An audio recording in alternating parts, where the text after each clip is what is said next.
नमस्ते दोस्तों, मैं ब्रजेश स्वागत करता हूं कहानियों की दुनिया में आप सभी का। आज मैं आपके सामने निमाड़ी लोक कथा से एक बहुत ही सुंदर पौराणिक और धार्मिक कहानी लेकर प्रस्तुत हुआ हूं। हलछठ माता की कथा। किस प्रकार से हलछठ माता की कृपा से एक निसंतान स्त्री को संतान की प्राप्ति होती है। कहानी बहुत ही सुंदर है, पूरा सुनिएगा। शुरू करते हैं कहानी। हलछठ माता की कथा। एक ब्राह्मण और चमार में दोस्ती थी। ब्राह्मण नित्य चमार के यहाँ बैठने जाया करता था। जब वह उठकर चला आता तो चमार उस स्थान पर पानी छिड़क दिया करता था। एक दिन ब्राह्मण ने देखा तो पूछा, क्यों भाई, तुम मेरे उठने पर उस जगह पर पानी क्यों छिड़कते हो? चमार ने उत्तर दिया, भाई तुम निसंतान हो। कहावत है, निपुते का मुंह नहीं देखना चाहिए। यहाँ मेरे छोटे छोटे बाल बच्चे खेलते रहते हैं, इसलिए मैं पानी छिड़क देता हूँ। सुनते ही ब्राह्मण उदास मुंह घर आया। पत्नी ने पूछा, आज आप उदास क्यों हैं? ब्राह्मण ने चमार के यहाँ की सारी घटना सुनाई और कहा, देखो, अपने यहाँ संतान नहीं है। विष्णु पत्नी लक्ष्मी जी तुम्हारी सहेली हैं। यदि तुम उनसे अपने लिए भी एक संतान मांग लो तो अच्छा हो। दूसरे दिन ब्राह्मणी लक्ष्मी जी के यहाँ पहुंची। लक्ष्मी जी ने बहुत प्रेम पूर्वक उसे बिठाया और पूछा, कहो बहन, आज कैसे आना हुआ? ब्राह्मणी ने कहा, देखो बहन, हमारे यहाँ कोई संतान नहीं है। निसंतान का लोग मुंह भी देखना पसंद नहीं करते। यदि तुम हमें भी एक संतान दे दो तो हमारा भी संकट टल सकता है। लक्ष्मी ने कहा, बहन, ये बात मेरे बस की नहीं है। चलो अपनी सखी पार्वती जी के पास चलें। पार्वती जी के पास जाने पर उन्होंने भी अपनी असमर्थता जताई और तब तीनों सहेलियां मिलकर सावित्री जी के पास गई। सावित्री ने कहा, बहन, ये बात तो मेरे बस की भी नहीं है, इसलिए इसके लिए हमें संतान दाता छठी के पास चलना चाहिए। तब चारों सहेलियां मिलकर छठी के यहाँ पहुंची।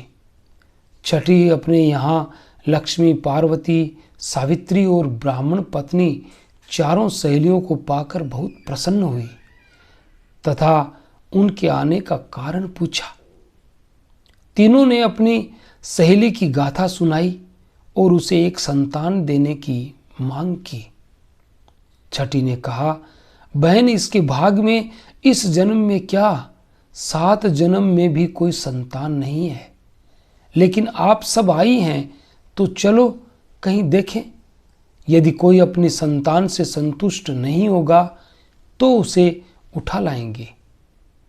सब मिलकर एक कुम्हार के यहाँ गई और छिपकर उसकी दीवार की ओट में खड़ी हो गई। कुम्हारिन उसी समय बाजार से बर्तन बेचकर आई थी। उसने शेष बचे बर्तनों को एक ओर रखा, फिर मिट्टी की हंडिया में दलिया बनाया, उसे ठंडा किया और सब बच्चों को खिलाकर पूछा, क्यों बच्चों, कोई भूखा तो नहीं रहा? बच्चों ने ललक कर कहा, नहीं माँ, यदि एक भाई और होता तो वह भी इसमें खा सकता था। छठी ने कहा, देखा बहन, यहाँ एक बच्चे की और कमी है। तब वे एक कहार के यहाँ गई।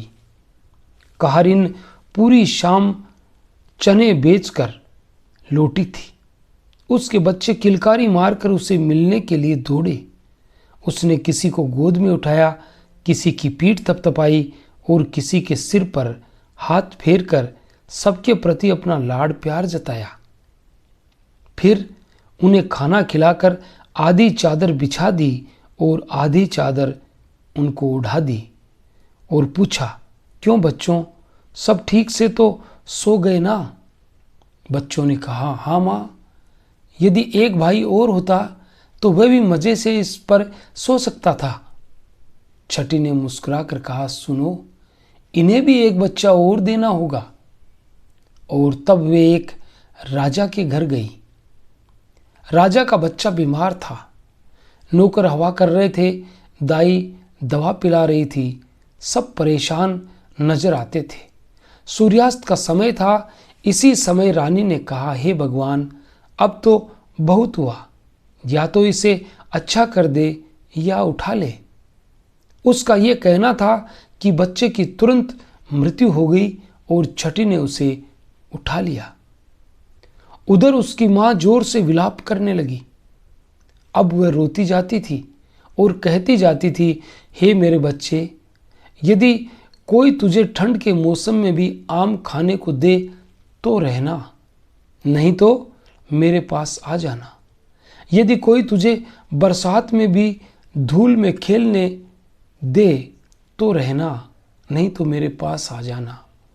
यदि कोई तुझे गर्मी में भी कमल के फूल लाकर खेलने दे तो रहना, नहीं तो मेरे पास आ जाना। छठी ने ब्राह्मणी से कहा, देख बहन, इन सब बातों को गांठ में बांध ले। यदि इतना करेगी तो बच्चा तेरे पास रहेगा, नहीं तो जिसका है उसके पास चला जाएगा। उसने वे सब बातें गांठ बांध ली। उसी दिन से उसे गर्भ रहा और 9वें महीने एक सुंदर पुत्र का जन्म हुआ। जन्म के कुछ दिन बाद एक दिन लक्ष्मी, पार्वती और छठी, उसकी तीनों सहेलियां उसके पास गई और बोली, अब तो बांझपन दूर हो गया, अब जिसका बच्चा है उसे वापस दे दे।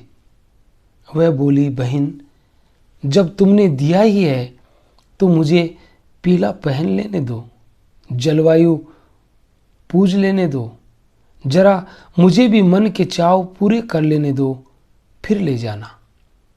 समय बीता गया। 5 साल बाद सहेलियां फिर आई।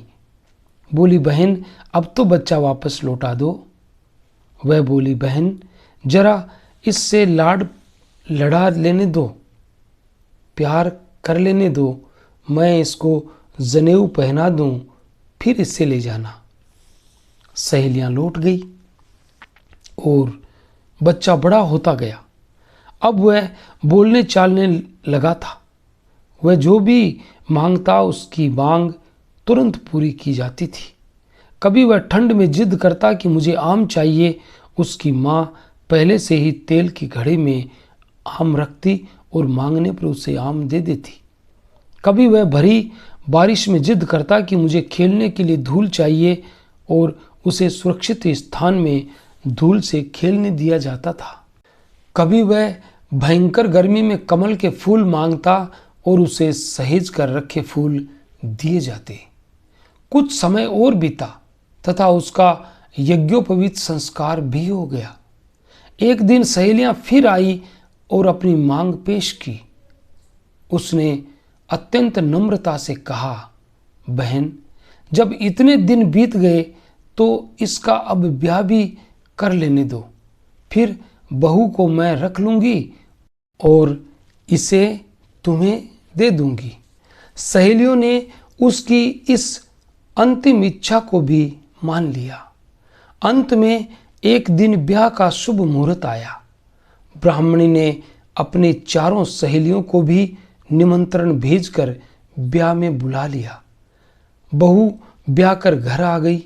सास ने उसे समझा दिया कि वह सबसे पहले 4 सहेलियों के पैर छुए और वे जो आशीर्वाद दें उसे गांठ बांध ले। बहू ने वैसा ही किया। लक्ष्मी, पार्वती, सावित्री और छठी ने आशीर्वाद दिया, हे बहू, दूधो नहाओ, पूतो फलो, तुम्हारा अहवात गंगा यमुना की तरह अखंड रहे। बहू ने तुरंत उसे गांठ बांध लिया। सहेलियों ने चलते समय फिर याद दिलाई कि अब तो बच्चा वापस कर दो। ब्राह्मणी ने सहर्ष स्वीकार किया और कहा, अब तो लड़का मेरा नहीं रहा। ब्याह के बाद बहू का हो चुका, उसी से मांग लो। सहेलियों ने बहू से मांग की। बहू ने कहा, अभी तो आपने मुझे पुत्र पौत्रवती और अखंड सौभाग्यवती होने का आशीर्वाद दिया है, फिर आप उन्हें कैसे ले जा सकती हैं? लाचार सहेलियों ने अपनी हार मान ली और उन्हें पुनः आशीर्वाद देकर घर लौट आई। समय बीतता गया और मां अनेक व्रत उपवास कर बेटे की सार संभाल करती रही। एक दिन की बात है, भाद्रपद की उजियाली छठ का दिन था। मां ने हल छठ का व्रत रखा था। उसने पुत्र से कहा, बेटा आज मेरा व्रत है, तू आज खेत में मत जाना। लड़का लाडला और जिद्दी था, वह नहीं माना और खेत पर चला गया। वहां एक भयंकर सांप ने डस लिया और तुरंत उसकी मृत्यु हो गई। गांव भर में कोहराम मच गया। खबर मां तक पहुंची। वह रोती कलपती खेत में गई। वहां उसने उसे हल के खेत में पलाश और कुश के पत्तों से ढक कर रखा और छठी की आराधना करने लगी। तुरंत छठी प्रकट हुई और याद करने का कारण पूछा। उसने कहा, संतान दाता, आज मैं तेरा ही व्रत कर रही थी। बच्चे की गलती से ये सब हो गया। अब की बार तू उसे जीवित कर दे और क्षमा कर दे। तेरा महत्व बढ़ेगा, पूजन चलेगा और कलयुग में तेरा व्रत अमर रहेगा। छठी ने तुरंत उसे जीवित किया और इस प्रकार मां तथा बेटा प्रसन्न चित्त घर लौटे। इस व्रत से जैसा सुख उन्हें मिला, वैसा ही सबको मिले। ये एक कथा थी हलछठ माता की। कैसी लगी आपको? अगर आपको ये कथा कहानी अच्छी लगी तो हमारे चैनल को लाइक कीजिए, शेयर कीजिए और कमेंट सब्सक्राइब भी कीजिएगा। मिलेंगे कल किसी और नई कहानी में। तब तक के लिए all the best. Thanks for watching.